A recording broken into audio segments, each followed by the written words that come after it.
Louvado seja Deus. O livro do profeta Isaías, capítulo 9, versículo de número 1. Vamos estar lendo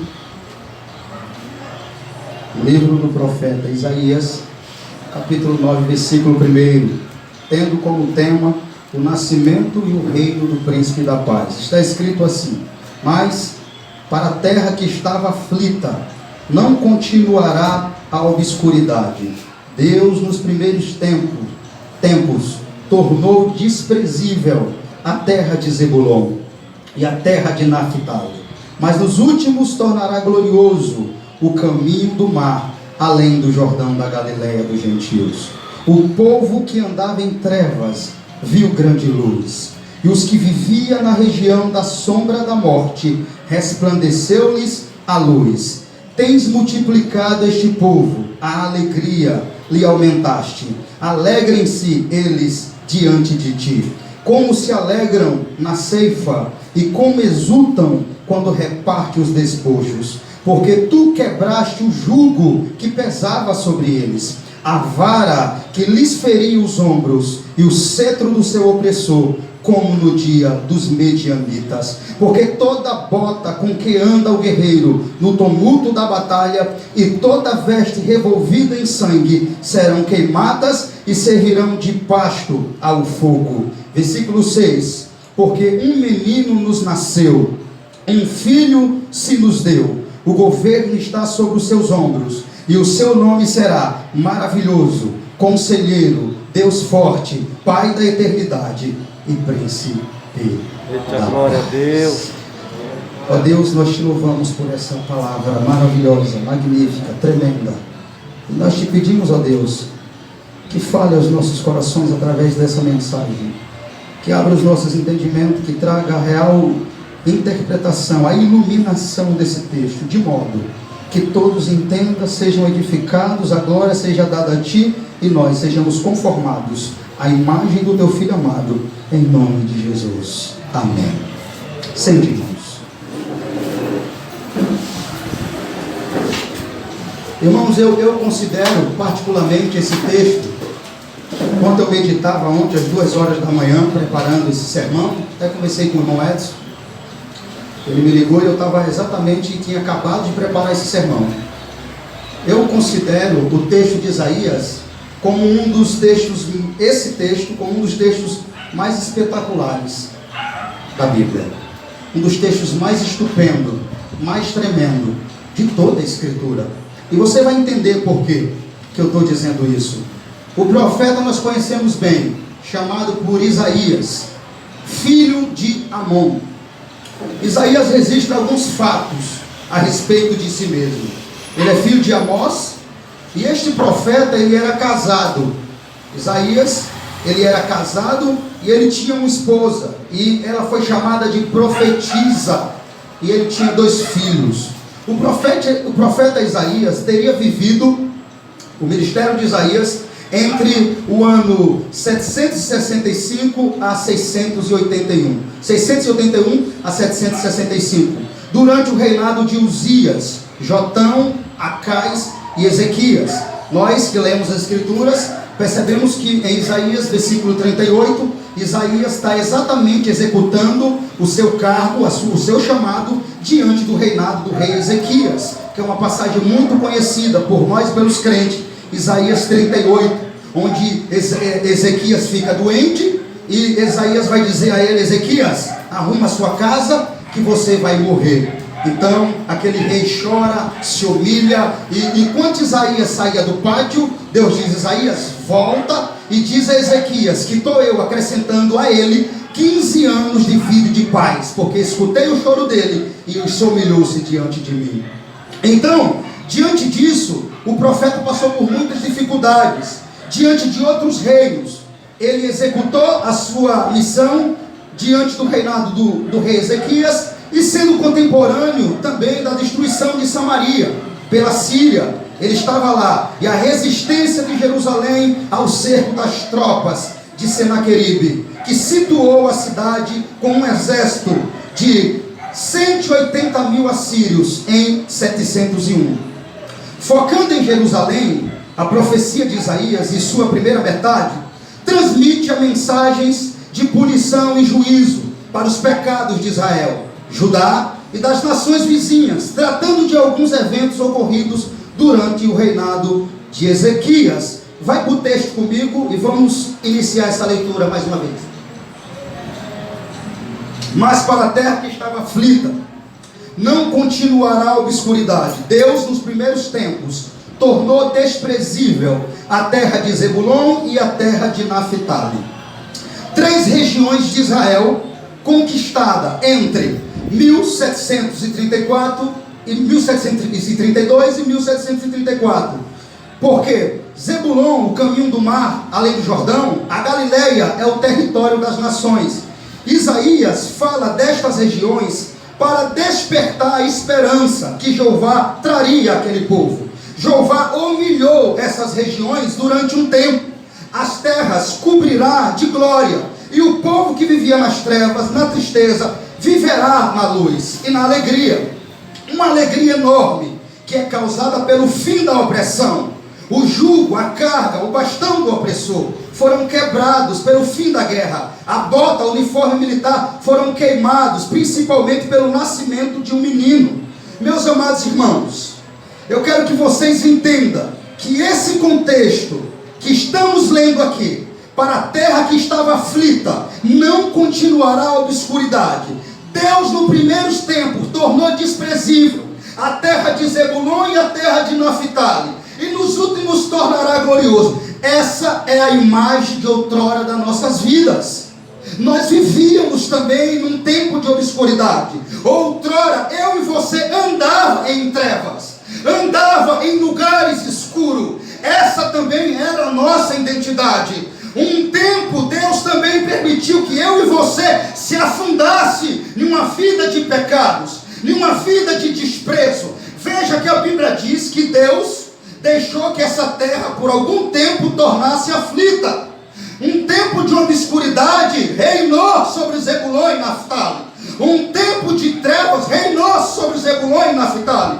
E esse era o contexto de Israel.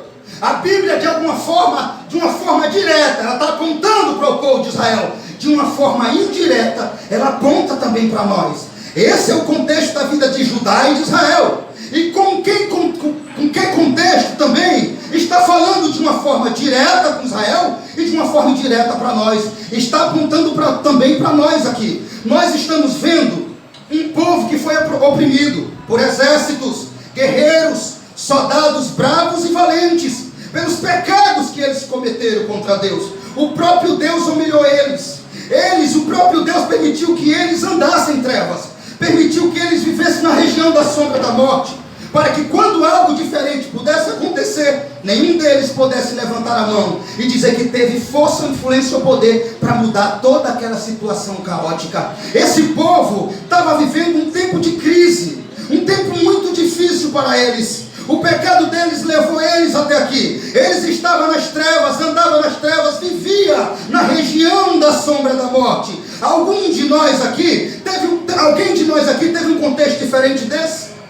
Quem de nós também não viveu assim um dia? Quem de nós também não viveu na região da sombra da morte?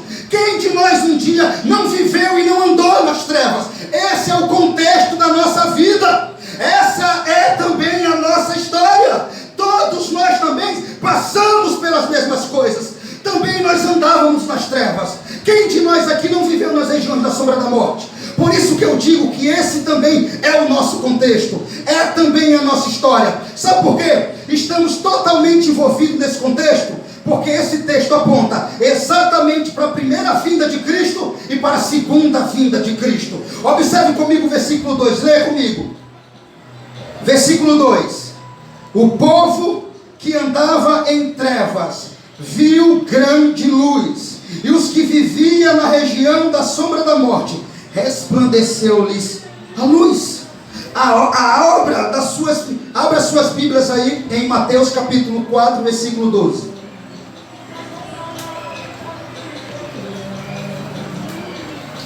Onde veremos juntos agora, nós veremos juntos essa profecia se cumprir. O povo que jazia em trevas viu grande luz.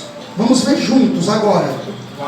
Essa profecia que estamos lendo agora em Isaías se cumprindo no Novo Testamento de forma tremenda e maravilhosa.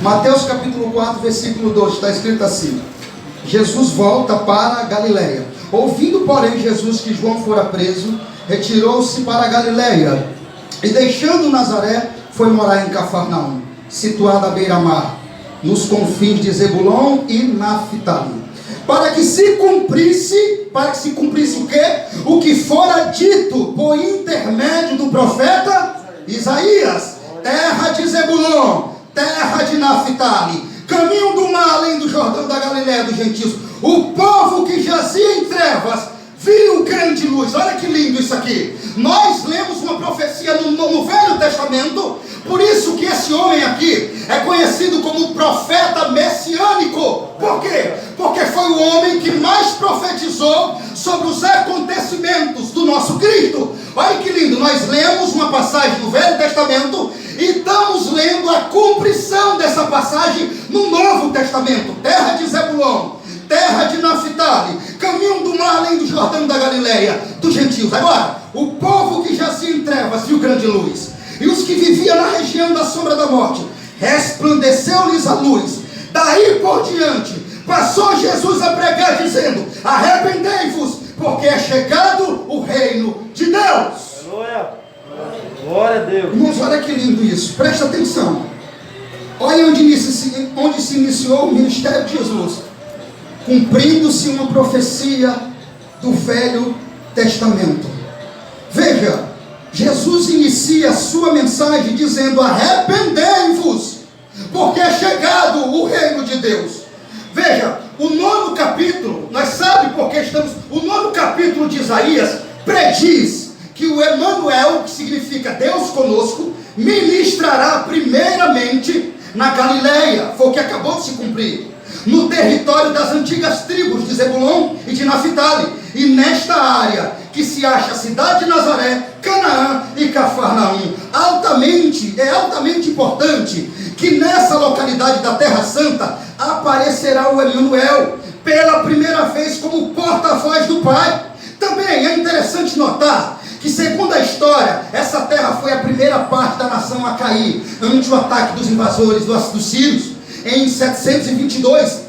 Assim, a duração do cativeiro é descrita aqui como um período de trevas, e dissipando das trevas brilharia grande luz no mundo. Agora veja a pregação que Jesus inicia, a pregação do reino de arrependimento. As pessoas que crerem em Cristo, que se arrepender dos seus pecados, veria a luz e teria alegria multiplicada e se alegraria diante dele. Aqui nós entramos também. Aqui estamos nós, através da mensagem do Evangelho de Cristo. Você viu Cristo e a luz de Cristo iluminou você. Aleluia, glória a Deus. Irmão, olha que tremendo isso aqui em nossas vidas. Isaías profetizou algo que ia acontecer no futuro. Isaías disse que um povo que jazia em trevas ia ver grande luz. Veja, no contexto de Isaías, diretamente, essa passagem aponta para o povo de Israel, mas com certeza, indiretamente, ela está apontando também para mim e para você. Por quê? Porque ela se cumpre no Novo Testamento, e quando ela se cumpre, a mensagem que sai da boca de Cristo é a mensagem que veio para mim e para você: arrependa-se dos seus pecados, porque é chegado o reino de Deus. Glória a Deus.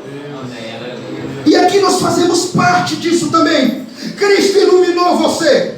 Você passou-se a se alegrar diante dele. Você passou a andar em sua alegria. Você passou a ser, a sua alegria passou a ser completa, como alguém que se alegra na ceifa, como alguém que exulta quando reparte o despojo. Essa alegria é uma alegria totalmente diferente de qualquer uma outra. É uma alegria exultante, é uma alegria exuberante. Como pode agora o povo que vivia em trevas, na região da sombra da morte? Eu quero que você volte para Isaías e leia isso aqui comigo de novo. Isaías capítulo 9. Veja bem, irmãos, é um texto tremendo. Como pode um povo que vive em trevas Como pode um povo que andava em trevas, como pode um povo que vivia à sombra da beira da morte, passar a ver uma grande luz, passar a se alegrar como, pastor? Passar a se alegrar como alguém que está na ceifa. O que é ceifa, irmão? É quando você começa a colher os frutos. É quando você vai em uma vinha e ela está abarrotada de uvas maduras, e você começa a colher todas aquelas uvas. Não é uma alegria bastante para aquele agricultor, para aquele homem que esperava só por aquele momento? Então a Bíblia está dizendo assim: semelhante à ceifa é a alegria daqueles que foram iluminados por Cristo. Aleluia. É essa alegria que nós temos hoje. Exuberante, é uma alegria, irmãos, que não tem palavras para explicar. Outrora nós vivíamos na sombra da morte, a nossa identidade era as trevas, mas a Bíblia está dizendo aqui, versículo 3, lê comigo, Isaías 9:3: tem-se multiplicado este povo a alegria, tem-se multiplicado este povo a alegria, lhe aumentaste, alegrem-se eles diante de ti, como se alegra na ceifa, como exulta quando reparte os despojos. Aqui a ideia de despojos era como quando soldados, exércitos iam enfrentar outros exércitos, e eles venciam aquela batalha, e depois da batalha vencida, eles começavam a dividir os despojos, ouros, as joias preciosas. Aquilo era motivo de grande alegria, aquilo era honra, aquilo era consagrado ao nosso Deus. Então a Bíblia está dizendo que assim como eles venciam essas batalhas, mas meu irmão, parece algo contraditório, porque como esse povo passou a vencer uma batalha, como esse povo precisa ser vencedor, porque a partir do versículo 3 parece que estamos falando agora não de um povo mais derrotado que vivia na beira da sombra da morte, não de um povo mais que vivia em trevas. Parece que o contexto desse povo mudou, e tem um motivo, tem uma causa, alguma coisa aconteceu para que o contexto da vida desse povo viesse mudar, como da água para o vinho. Algo aconteceu aqui, irmãos, porque eu inicio o texto com você lendo, parece, irmãos, que é algo tenebroso, parece que nós não vamos ver glória, porque a Bíblia começa dizendo que o povo estava em trevas, vivia na região da sombra da morte, mas alguma coisa diferente aconteceu para esse povo, como também aconteceu com nós. Uma alegria pairou no coração desse povo, uma alegria exultante, uma alegria exuberante. Agora, como pode um povo que vivia em trevas, na região da sombra da morte, o povo que andava em trevas, por que motivo agora estão alegres? Como alguém que reparte os despojos. A ideia aqui, como eu disse já, de um povo muito alegre, muito feliz, muito contente, ter vencido uma guerra, agora está repartindo o despojo da vitória. Por que meio veio essa vitória? Porque o lema desse povo era a derrota, era trevas, era o cativeiro, eram as algemas da escravidão. Eu também era, esse também era o nosso dilema: derrotados, oprimidos, escravizados. Como agora eles estão alegres, como um povo que agora é vitorioso, como um povo agora que tem luz, porque se aumentou a alegria desse povo, porque se alegram diante dele. Leiam Isaías capítulo 61 comigo, vamos lá, vamos ler Isaías 61, vamos ver o que é que diz lá.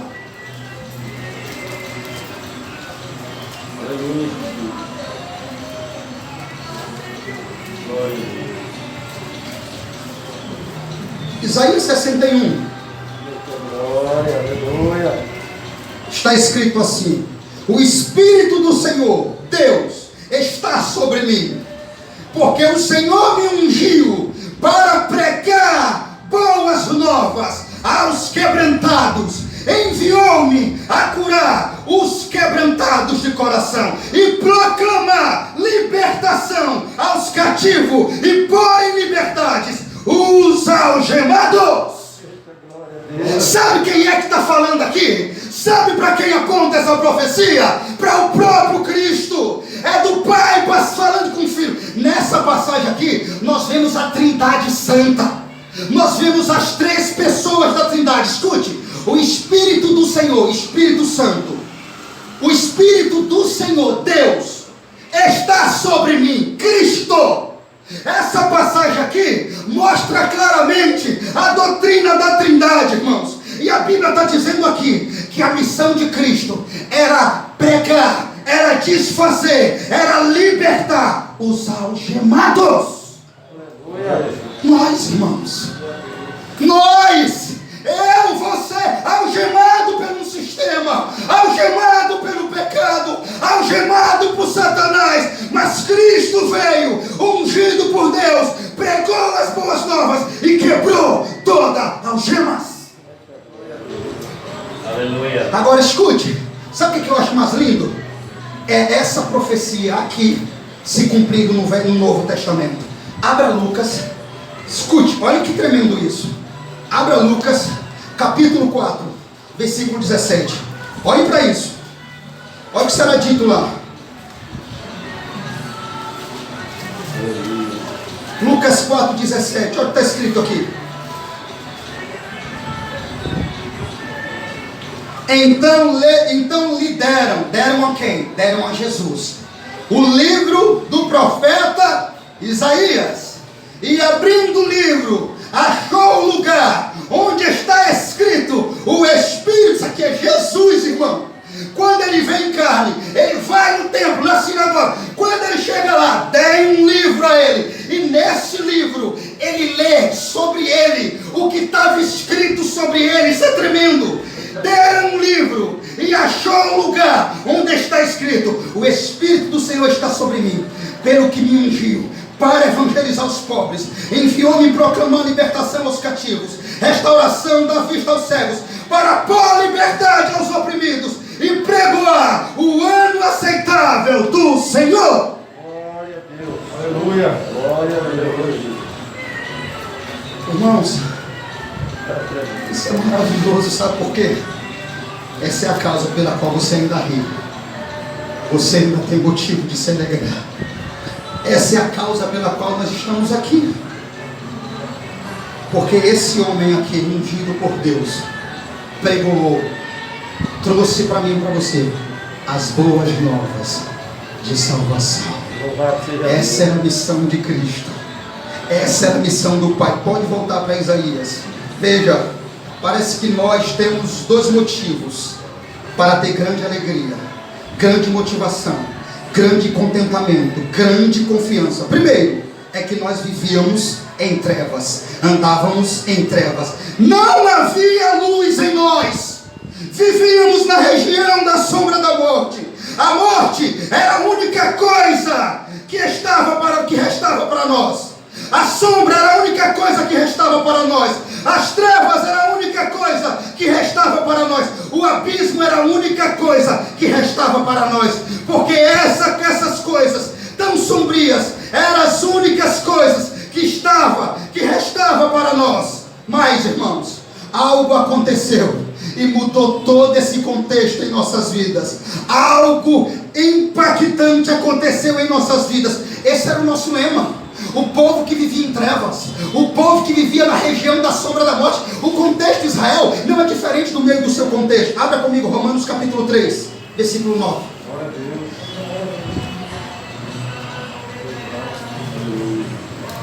Vamos ver um pouco de quem era nós, para que nós saiba também a importância do que aconteceu. Para que você nunca esqueça, irmãos, foi feito por você. Glória a Deus.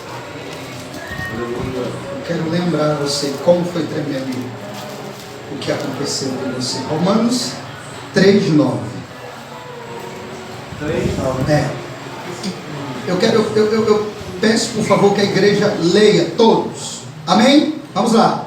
Que se conclui: temos nós qualquer vantagem? Não, de forma nenhuma, pois já temos demonstrado que todos, tanto judeus como gregos, estão debaixo do pecado. Como está escrito: não há um justo, nenhum sequer. Não há quem entenda, não há quem busque a Deus. Todos se extraviaram, a uma se fizeram inúteis. Não há quem faça o bem, não há nenhum sequer. A garganta deles é sepulcro aberto. Com a língua urde veneno de víbora está nos seus lábios. A boca eles a têm cheia de maldição e de amargura. São seus pés velozes para derramar sangue, e nos seus caminhos há destruição e miséria. Desconheceram o caminho da paz. Não há temor de Deus. diante dos seus olhos. Ora, sabemos que tudo que a lei diz, diz aos que vivem na lei, diz para que se cale toda boca e todo mundo seja culpável perante Deus. Ninguém será justificado diante dele por obras da lei, em razão de que pela lei vem o pleno conhecimento do pecado. Éramos nós aqui, toda essa trevas, meu Deus, quantas trevas. Não há quem faça o bem. A garganta era como um sepulcro aberto. Eu entendo bem isso aqui, o que Paulo está querendo dizer. Eu sei muito bem o que o apóstolo, a intenção dele, porque é que ele escreveu. Primeiro, Paulo está querendo mostrar que não existe um homem sequer injusto, que todos pecaram, todos miseráveis, maribundos, pecadores. E para deixar claro isso, ele vai além, porque Jesus citou sepulcro. Sepulcro era um lugar que se colocava mortos, ossos, algo que fedia muito, que de longe você não suportava. Você se lembra da morte de Lázaro? Quando Jesus chega lá, o que as pessoas dizem? Senhor, já cheira mal.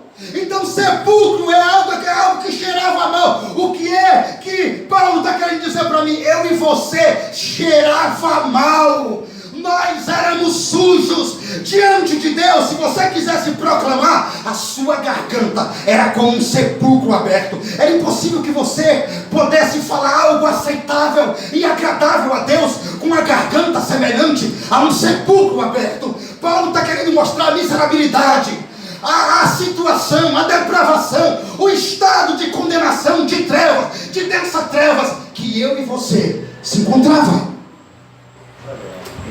Esse era o nosso estado. Paulo estava querendo mostrar que nesse estado aqui, ninguém poderia ir até Deus. Ninguém poderia clamar por Ele. Ninguém poderia, com a sua própria vontade, chegar-se a Deus. Como, pastor? Como? Se todos os caminhos que eles caminhavam eram um caminho de miséria e destruição. Eles desconheceram o caminho da paz. Não havia temor diante dos seus olhos. Como um homem igual a esse que Paulo descreveu aqui poderia buscar a Deus? Com que eficácia? Com que bem-aventurança? Com que bondade que não havia nenhum em seu coração? Irmãos, preste atenção que do versículo 9 até o 23 não há nada de bom, nada de aproveitável, nada de edificante que Paulo tenha citado que havia dentro de nós. Ele só citou pecado, miséria. Ele citou que a nossa língua, você viu quando ele falou da língua? Ele disse que era como um veneno de víbora. Ele mostrou o nosso estado, a nossa situação. Paulo descreveu um homem caído, miserável, morto, em trevas, que não podia buscar a Deus. Aleluia. Parece que você pode voltar para Isaías agora. Nós entendemos melhor agora. Nós entendemos melhor Isaías, quando ele diz que o povo que andava em trevas viu grande luz, e os que viviam na região da sombra da morte resplandeceu-lhe a luz. Tens multiplicado este povo a alegria. Parece que nós compreendemos isso agora de uma forma mais clara. Eu quero que você compreenda melhor ainda como foi algo extraordinário, magnífico, poderoso o que aconteceu em nós. Não estava em nós, não veio através de nós. Algo diferente aconteceu para que esse povo pudesse ver a luz. Não foi a bondade deles, não foi a justiça deles, não foi as obras deles, pois o seu melhor ato já feito na terra era como algo imundo e sujo aos olhos de Deus. Não havia nada que eu ou você fizesse para mudar esse estado de trevas, você entende?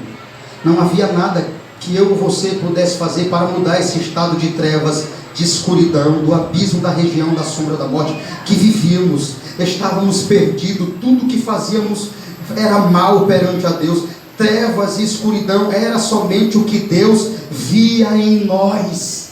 Não havia nada em nós, mas todavia, porém, o que está escrito em Gênesis, capítulo 1, versículo 3, aconteceu em nós, e disse Deus: haja luz, e houve luz dentro de nós.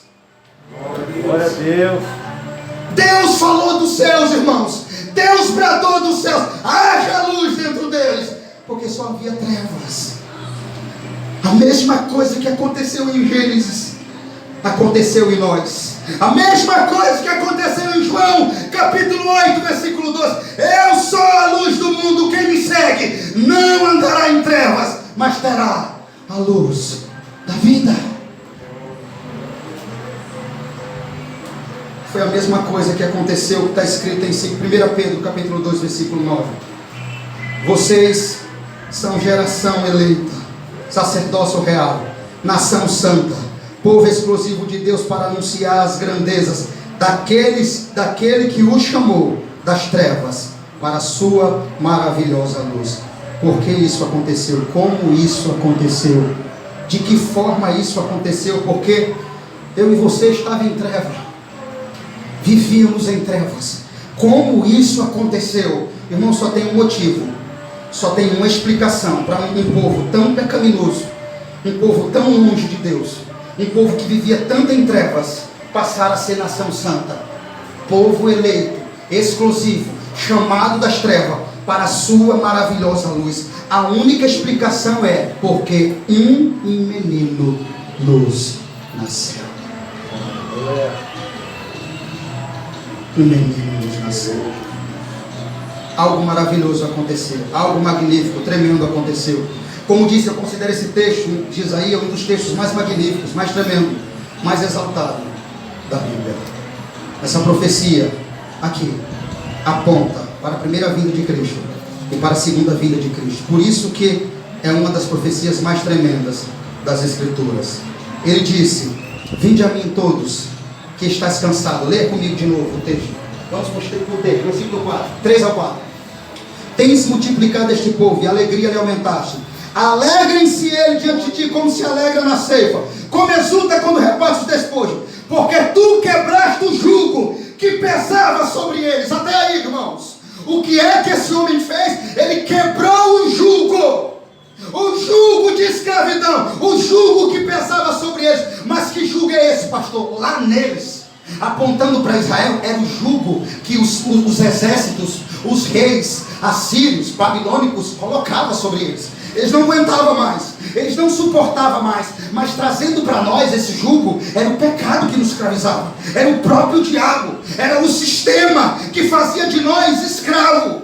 Mas irmão, você se lembra o que Jesus falou no Evangelho de Mateus, capítulo 11, versículo 28? Vinde a mim todos que estáis cansados e sobrecarregados, eu vos aliviarei. Ele quebrou o jugo que pesava sobre eles, que pesava sobre nós. Sobre eles eram os sírios, eram os babilônicos, era a opressão sobre nós, o diabo, o pecado, o mundo, a condenação. E ele quebrou esse jugo que pesava sobre nós, que você, irmãos, que condenava você, e ele chamou você e disse: vinde a mim todos que estás cansado, e eu lhe darei descanso. Amém, aleluia.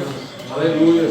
Ele disse isso para nós: eu darei descanso à alma de vocês, eu encontrarei salvação e vida eterna, porque o meu jugo é suave e o meu fardo para vocês é leve. Veja, irmãos, tudo isso Jesus prometeu na primeira vinda dele. Ele promete quebrar o jugo, o cetro do seu opressor, porque toda bota que anda o guerreiro no tumulto da batalha, toda veste revolvida em sangue, ou seja, destruição, opressão. Quando a Bíblia diz toda bota que tumulta o guerreiro, ele está falando aqui de batalha. Ele está falando aqui, trazendo uma lembrança, quando o povo era levado a cativo, quando os exércitos invadiam a cidade, destruía, matava a espada, trazia sangue, as vestes eram manchadas de sangue. Então a Bíblia está dizendo aqui o seguinte: olha lá, lê comigo: porque tu quebraste o jugo que pesava sobre ele, a vara que lhes feriu os ombros, o cetro do seu opressor, como nos dias dos medianitas, porque toda bota que anda o guerreiro no tumulto da batalha. Veja que Isaías está dizendo: não vai haver mais guerra para esse povo. Eu darei descanso a eles, eu trarei paz a eles. E é o que a Bíblia exatamente está dizendo para nós aqui. A bota representa um guerreiro, soldados, guerra, sofrimento, sangue. Veja, ele nos trouxe em sua primeira vinda proteção, libertação, um jugo suave, confiança, esperança, vida eterna. Tudo isso através do seu nascimento, da sua morte. Ele garantiu isso para nós, isso para o povo de Israel, que assim creu nele, Veja, o texto aqui aponta para isso. Mas agora o tumulto da batalha, bota, com que anda o guerreiro, guerras, rumores de guerra, as vestes revolvidas de sangue. Isso vai acabar completamente quando esse menino que nos nasceu voltar. Ele nos garantiu que nós teremos descanso em nossa alma, que guerras e sangues e mortes, fome, tudo isso vai acabar, porque ele nasceu, você entende? Esse texto fala tanto da primeira vinda, quanto da segunda vinda. Isso vai se cumprir na sua totalidade, na segunda vinda de Jesus. Na primeira ele trouxe descanso para a nossa alma, mas quando é que a bota do guerreiro vai cessar? Quando é que as vestes de sangue vai cessar? Quando é que a guerra vai cessar? Na volta do menino que nos nasceu. Aleluia. Então, dentro dessa promessa, dentro dessa palavra, existe, irmãos, algo tremendo. Aponta para o centro do Evangelho, para a mensagem central. Um menino nos nasceu. Esse menino, para morrer, ele teve que nascer. Aponta que quando esse menino viesse, acabaria o jugo, acabaria a opressão, acabaria a escravidão, acabaria as vestes revolvidas de sangue. E como é que nós podemos entender isso? Não pode nascer na primeira vinda, porque nós continuamos a ver guerras, continuamos a ver sangue. Então isso aqui só pode estar apontando para uma segunda vinda que se cumprirá na sua totalidade. Mas isso nos traz grande confiança, irmãos. Isso nos traz um consolo. Isso nos traz paz. Porque toda bota com que anda o guerreiro no tumulto da batalha, toda veste revolvida em sangue serão queimadas, servirão de pasto ao fogo. Agora, irmãos, deixa eu te dizer uma coisa. Eu vou chegar, sem dúvida você já percebeu. O versículo 6 é a mensagem central da passagem. É a mensagem mais importante. É o assunto mais importante desse texto. Por quê, pastor? Porque do capítulo 9, versículo 1, eu estou falando de causas que aconteceu, que mudou. Pessoas que viviam na sombra da morte, pessoas que viviam em trevas, o contexto da nossa história, da nossa vida, o que nós passamos. E eu também fui continuando dizendo que esse contexto mudou, que tudo mudou, por algum acontecimento mudou. Mas preste atenção numa coisa, lê do versículo 5 comigo. Porque toda bota com que anda o guerreiro no tumulto da batalha e toda veste revolvida em sangue serão queimadas e servirão de pasto ao fogo. Mas tem um porquê. Como é que inicia o versículo 6? Por quê? Porque um menino nos nasceu. Aleluia, meu irmão. Meu irmão, a bota do guerreiro, a veste removida de sangue, a algema que foi quebrada, isso tudo só vai acontecer, e só aconteceu porque um menino nos nasceu. Glória a Deus. Você entende isso? Um menino nos nasceu, e é maravilhoso. Aqui é uma cláusula. É maravilhoso nós entender que a Bíblia faz questão de dizer porquê. Esse porquê aqui é voltando ao que foi o que nós falamos antes. O autor, quando ele escreve porquê, ele está querendo dizer assim: tudo isso que eu falei anteriormente, tudo que eu escrevi anteriormente, só vai acontecer, só aconteceu porque, por causa de um acontecimento, um menino nos nasceu.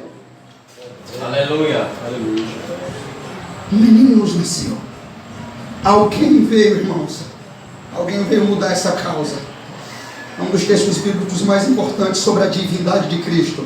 Nessa passagem temos uma profecia que o Cristo, uma vez encarnado e vindo ao mundo, teria 4 títulos que o distinguiria como ser divino. Porque um menino nos nasceu. O seu nome será maravilhoso, conselheiro, Deus forte, Pai da eternidade. Irmão, eu preparando essa mensagem ontem, eu estudei essa mensagem com minha família na sexta-feira, no estudo bíblico. E eu disse: vou pregar essa mensagem. Enquanto eu estudava ontem essa mensagem, 2 horas da manhã, eu via um impacto, quão tremendo, quão maravilhoso é essa mensagem. Enquanto eu lia, um menino nos nasceu e um filho se nos deu. É o Evangelho. É o Evangelho. Um filho se nos deu. Quem deu esse filho? João 3,16. Porque Deus amou o mundo de tal maneira que deu o seu único filho unigênito, para que todos aqueles que nele crê não morra, mas tenha a vida eterna. Aleluia. Isso é tremendo, meu irmão. Um menino nos deu. Isso é o centro do Evangelho. É o centro da mensagem do Evangelho.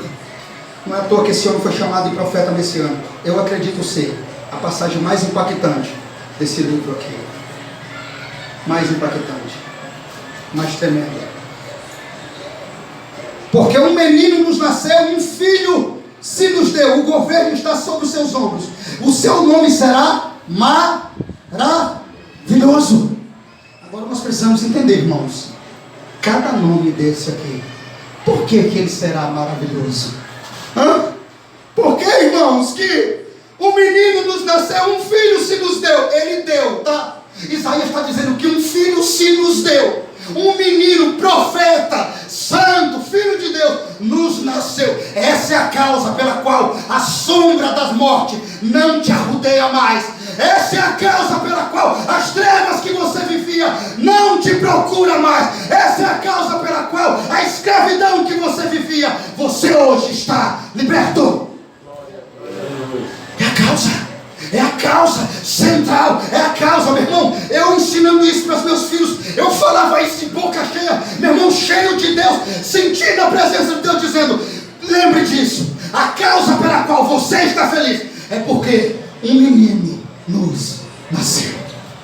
Glória a Deus. Um menino nos nasceu, irmão. Um menino nos nasceu, essa é a causa. Que texto esse, né? Começa falando do povo que estava em treva, do povo que vivia na região da sombra da morte, do povo que vivia oprimido. Mas depois, no versículo 6, tem um porquê. Depois ele começa a dizer que esse povo vai ter livramento, que esse povo vai ter glória, que esse povo vai se alegrar como ele exulta. Alguém está na ceifa, como exulta quando reparte o despojo. Nossa história. Mas mais embaixo, versículo 6, ele diz o porquê que isso vai acontecer. Como é o nome dele? Você pode ler comigo, versículo 6? Por quê? Vamos ler todos, por favor. Porque um menino nos nasceu, um filho se nos deu, o governo está sobre os seus ombros, e o seu nome será? Só até aí, só maravilhoso.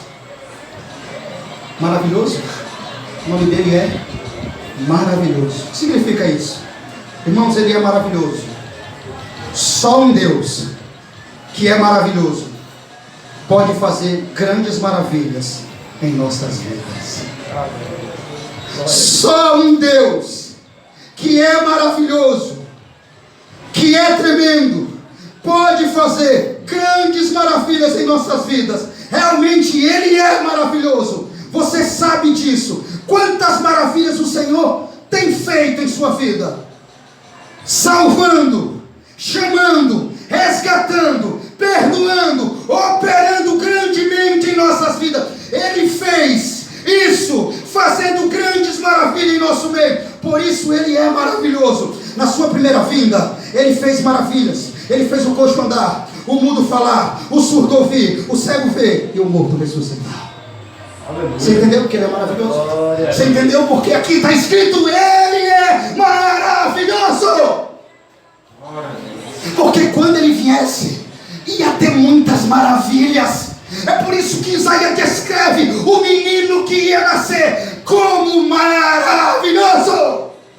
Glória a Deus. Ele fez grandes maravilhas. Ele curou cego. Ele fez o coxo andar. Ele fez o surdo ouvir. Ele fez o cego ver. Ele fez o morto ressuscitar. Você entende? Porque é justo que o nome dele seja maravilhoso. Qual é o segundo aí? Conselheiro. Por que ele é conselheiro? Irmão, não existe outro conselheiro semelhante a ele. Quando ele nos chamou, passamos a ouvir, a caminhar segundo os seus conselhos, pelo qual ele deixou escrita em sua palavra para as nossas vidas. Ele mesmo disse em sua palavra, em Isaías, não precisa abrir, capítulo 45, versículo 21, para que nós se chegue a ele e tome conselho dele. Aquele que sempre terá um conselho divino para nós, o conselho eficaz para nós, o conselho de divina sabedoria, de pleno conhecimento, o conselho que nunca falha, o conselho que podemos confiar de olhos fechados e ouvir, guardar e praticar, tendo no coração por certo que tudo irá bem se nós andarmos segundo os seus conselhos. Não é conselhos pecaminosos, irmãos, ou atrapalhados, confusos, ou mal intencionados, por amigos carnais humanos, que temos conselhos que muitas vezes se nós andarmos segundo eles, cairemos em grandes problemas e perturbadoras situações. Por isso, irmãos, devemos tomar muito cuidado com quem tomamos conselho. Lembre que temos um conselheiro que nunca falha, santo, puro, eterno, verdadeiro, que sempre lhe dará os melhores conselhos para a sua vida. Por isso, Salmos, capítulo 1, versículo 1 diz: bem-aventurado o homem que não anda segundo conselhos dos ímpios, todavia ele anda nos conselhos do Senhor. Ele é o nosso conselheiro. Segundo é o que? Deus forte. Irmãos, como um poderoso guerreiro, o Messias venceu a maior batalha por nós. Ele venceu principados e potestados. Ele venceu o diabo. Ele venceu o maior combate já combatido na história da humanidade.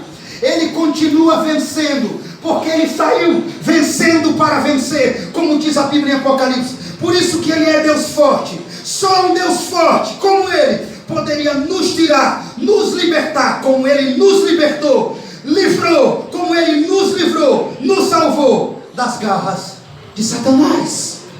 Só ele, irmão, como Deus forte, podia fazer isso. Só um Deus forte para operar, para nos tirar com mãos fortes, como nos tirou do mundo da opressão, das garras de Satanás. Qual é o próximo? Pai da eternidade. Por que ele é Pai da eternidade?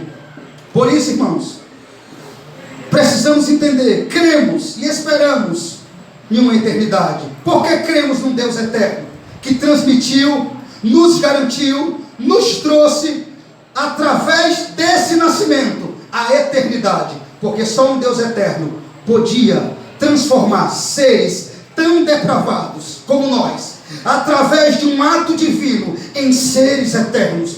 Você entende agora porque ele é maravilhoso? Saber que homens que não tinham esperança alguma de eternidade, de viver uma eternidade, de viver para sempre, mas sim homens que só tinham esperança, morrer, estar mortos para sempre. Ele transformou homens mortais em seres eternos e nos garantiu essa eternidade junto com ele no reino dos céus. Eu gosto muito de ler como foi que essa eternidade foi nos garantida. João 3,16, leia comigo, por favor.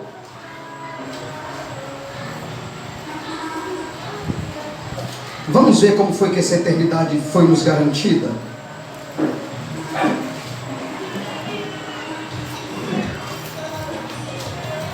Como foi que ele nos garantiu essa eternidade? Ele também é Pai da eternidade, porque ele veio trazer a eternidade para pessoas mortais como nós. Olha como foi que essa eternidade nos foi garantida. Porque Deus amou o mundo de tal maneira que deu seu Filho unigênito, para aquele que todo que nele crê não pereça, mas tenha a vida eterna. Foi através da morte do Filho dele que ele nos trouxe essa eternidade. Por isso que ele é o Pai da eternidade. Volta para lá, para Isaías. Aleluia. Essa é a ideia completa desse texto. Que um menino nos nasceu, um filho se nos deu. Por isso eu digo que esse texto é um dos mais espetaculares das Escrituras. Ele aponta para o nascimento, a morte do nosso Senhor e Salvador Jesus Cristo e o retorno do Rei. Isso nos ensina que o Messias, ele é o eterno, que ele será um pai para o seu povo, eternamente. Devemos confiar que ele jamais nos abandonará. Ele é Pai da eternidade, como um rei da descendência de Davi. Ele cuidará carinhosamente do seu povo, mas também o disciplinará. Agora, Deus forte, Pai da eternidade, príncipe da paz. Irmãos, Ele veio nos trazer a paz que excede a todo entendimento, a paz que o mundo não tem, a paz que o mundo não pode dar, a paz que homens atribulados, aflitos, algemados, angustiados, escravizados pelo poder do pecado, tanto precisava dessa paz. Irmão, parece que o último lema, o último atributo que Ele veio trazer é um dos mais tremendos: príncipe da paz. Todos procuram paz. No tempo que vivemos, a paz é a palavra mais procurada nesse mundo. Todo ser humano quer paz, mas todos, a maioria, vivem em guerra. O mundo está em guerra. As pessoas se matam porque não tem paz. As pessoas entram em depressão porque não tem paz. As pessoas deixam, briga, separam porque não tem paz. É a paz, irmão, a palavra mais procurada nesse século. Pode pesquisar, é a paz. Não tem outra palavra mais procurada do que a paz. Essa é a palavra mais procurada desse século, ainda mais nos tempos que estamos vivendo. Irmãos, tem pessoas agora morrendo, pessoas atribuladas, dentro de casa, ficando praticamente doidas, entrando em depressão. Por quê? Porque não tem paz. Não tem paz.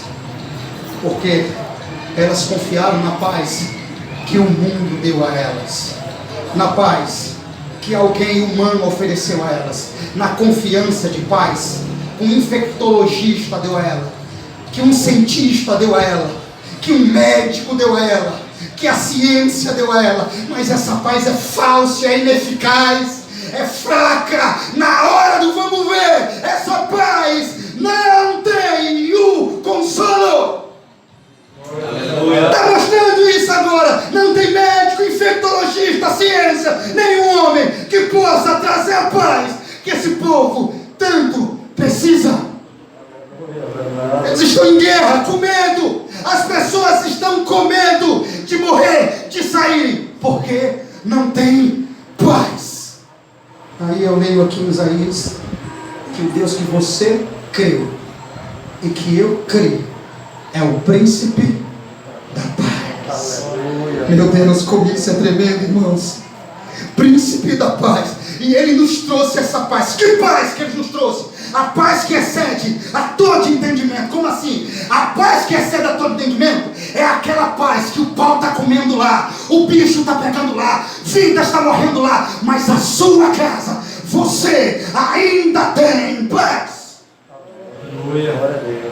E alguns perguntam assim: irmãos, como é que você consegue ter tanta calma em um momento como esse? Como você consegue sair e voltar com tanta paz? Está explicado. Porque cremos num Deus que o nome dele é Príncipe da Paz. Aleluia. Glória a Deus.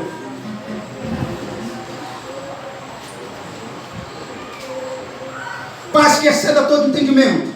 Paz que o mundo não tem. Paz que o mundo não pode dar. A paz que homens atribulados, aflitos, algemados, angustiados, escravizados pelo poder do pecado tanto precisavam dessa paz que só Deus e Cristo podem nos dar. Paz, irmão, que nos tira de um conflito de guerra contra Deus. Escute, muitas vezes quando lemos um texto como esse, lembramos logo, vem logo às nossas mentes, que essa paz aqui, em primeiro lugar, é a paz que em momentos de aflição e angústia, sim, faz parte também, nós teremos paz. Mas esse texto fala diretamente para outra paz, muito mais importante do que essa, de paz de problemas. Você vai entender com isso. Paz que nos tira de um conflito de guerra contra um Deus santo e puro, todo poderoso, que nunca perdeu uma guerra. Nós vivíamos em guerras contra Deus. A representação dessa paz aqui é a paz que Cristo trouxe entre o homem para com Deus. É a paz que representa a reconciliação entre Deus e o homem. É a paz que veio reconciliar o homem com Deus. E só dessa forma o homem pode ter verdadeira Glória a Deus. Essa é a única forma. Quando ele tem os seus pecados perdoados por Deus e passa a ser os seus pecados perdoados por Deus e passa de inimigo a amigo de Deus e servo de Deus, ele passa de criatura a ser chamado filho de Deus. Agora ele tem a paz de Deus dentro dele, tem a paz com Deus, porque está escrito: justificados, pois mediante a fé temos paz com Deus. Então você entende plenamente que essa paz, por que ele se chama príncipe da paz? Essa paz aqui representa a reconciliação. Ele é príncipe da paz, primeiramente, porque ele veio acabar com a guerra entre Deus e o homem. Glória a Deus. Romanos 5 explica isso exatamente. Justificados, pois, mediante a fé em quem? Em Cristo. Justificado através de quem? De Cristo. Temos o quê? Temos paz com Deus. Aleluia. Deus. Nós não tínhamos essa paz. Era guerra, era conflito. Mas ele veio trazer isso. Ele nos reconciliou com Deus. Justificados, pois, mediante a fé temos paz com Deus.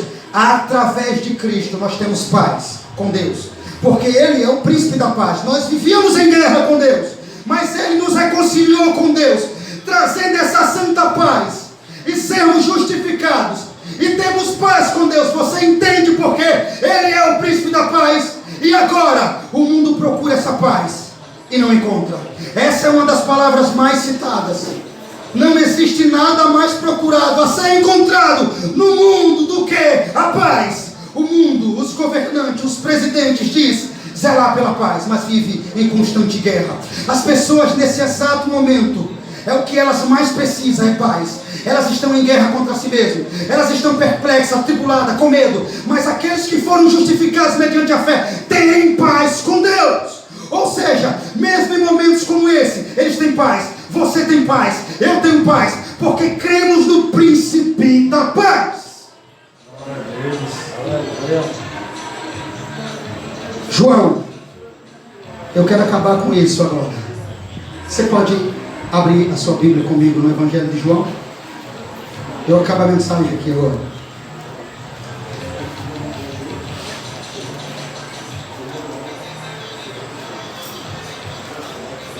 Evangelho de João,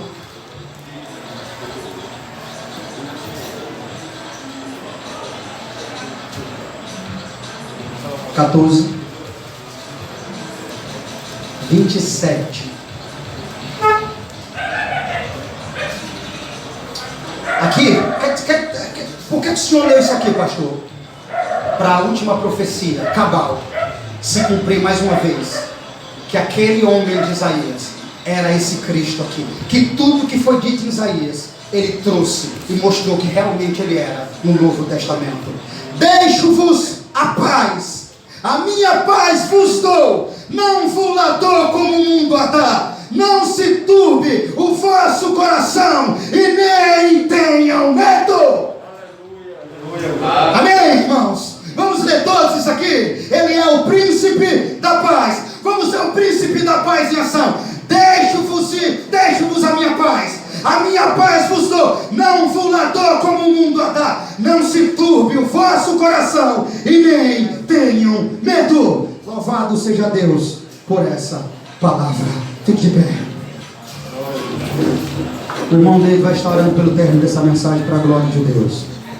Logo eu estarei dando a bênção apostólica.